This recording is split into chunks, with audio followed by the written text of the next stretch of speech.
മിക്ക ദിവസവും രാവിലെ ദേ അജുവിൻ്റെ ഫാമിലി ഗ്രൂപ്പിൽ ഈ ഫോട്ടോസൊക്കെ കണ്ടിട്ടാണ് കേട്ടോ ഞാൻ എണീക്കാറുള്ളത്.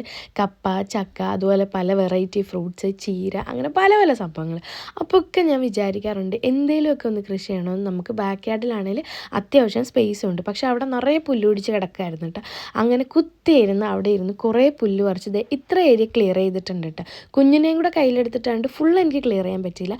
അത്ര ഏരിയ ഏകദേശം ഞാൻ ക്ലിയർ ചെയ്തെടുത്തിട്ടുണ്ട് കേട്ടോ. എന്നിട്ട് കിച്ചണിൽ കയറി തപ്പി നമ്മുടെ വറ്റൽമുളകില്ലേ അതിൻ്റെ കുറച്ച് സീഡ്, തക്കാളിയുടെ ഉള്ളിൽ നിന്ന് സീഡ് എടുത്തിട്ടുണ്ടായിരുന്നു.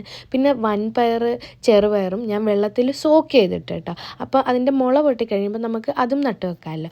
അത് പിന്നെ മല്ലി, ഇങ്ങനെയുള്ള സംഭവങ്ങളൊക്കെ എടുത്തിട്ട് ഞാൻ എന്തായാലും വിത്ത് പാകി അത് മുളപ്പിക്കാൻ തന്നെയാണ് കേട്ടോ എൻ്റെ പ്ലാൻ. അത്യാവശ്യം നല്ലൊരു വെതറായിരുന്നു കേട്ടോ, ഭയങ്കര ഒരു തണുപ്പൊന്നും ഇല്ലായിരുന്നു. അതുകൊണ്ട് അലുമോനെ കൊണ്ടിട്ട് അത്യാവശ്യം ഇന്ന് 1.5 മണിക്കൂർ എനിക്ക് പുറത്ത് നിന്ന് പണിയെടുക്കാൻ പറ്റിയിട്ടുണ്ടായിരുന്നു കേട്ടോ. അങ്ങനെ ഞാൻ ഫസ്റ്റ് ഒരു ഏരിയയിൽ മല്ലിയും പാകി, പിന്നെ ഒരു ചട്ടിയിലും ഒരു ചെറിയ കപ്പിലും മണ്ണ് നിറച്ചിട്ട് അതിലാണ് കേട്ടോ മുളകും തക്കാളിയും ഞാൻ പാകിയിട്ടുണ്ടായിരുന്നത്. അതൊക്കെ കഴിഞ്ഞപ്പം നമ്മുടെ ഈ ബാക്ക് യാർഡിൽ തന്നെ ഒരു ചെറിയൊരു പട്ടിക്കൂട് പോലെ ഒരു സംഭവം ഉണ്ട് കേട്ടോ. അവിടെ പോയി നോക്കിയപ്പോൾ കുറേ ടൂൾസ് അവിടെ ഇരിപ്പുണ്ട്. അതിൽ നിന്ന് കുറേ വലിച്ചെടുത്ത് കഴിഞ്ഞപ്പോഴാണ് കണ്ടത് ഈ പുല്ലൊക്കെ ഈസി ആയിട്ട് പറിക്കാൻ പറ്റിയിട്ടുള്ള ഒരു സാധനമാണ് കേട്ടോ. ഇത് ആദ്യമേ കിട്ടിയിരുന്ന ഞാൻ ആ ഏരിയ അത്യാവശ്യം ഒരുവിധം ഞാൻ ക്ലിയർ ചെയ്തേനെ, പക്ഷേ ഞാൻ എല്ലാം ക്ലിയർ ചെയ്ത് കയറി കഴിഞ്ഞപ്പോഴാണ് ഇത് ഞാൻ കണ്ടിട്ടുണ്ടായിരുന്നത്.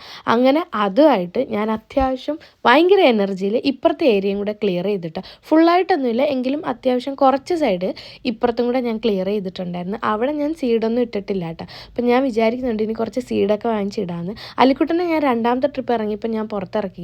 കാരണം എന്താണെന്ന് വെച്ചാൽ ഇനി അവൻ മണ്ണിലിറങ്ങി കൊളാണ്ടാന്ന് വിചാരിച്ച് അവനെ ഞാൻ പുറത്തിറക്കിയിട്ടുണ്ടായിരുന്നില്ല. ആദ്യം ഞാൻ പുല്ലൊക്കെ പറിച്ച ഏരിയ ഒരു അരമണിക്കൂർ എടുത്തിട്ടാണ് കേട്ടോ ഈ ഏരിയ ക്ലിയർ ചെയ്തത്. രണ്ടാമത് ആ ടൂള് കിട്ടിക്കഴിഞ്ഞപ്പം ഏകദേശം ഒരു 10 മിനിറ്റ് 5 മിനിറ്റിനുള്ളിൽ ഞാൻ ഫുൾ ക്ലിയർ ചെയ്തിട്ടുണ്ടായിരുന്നു.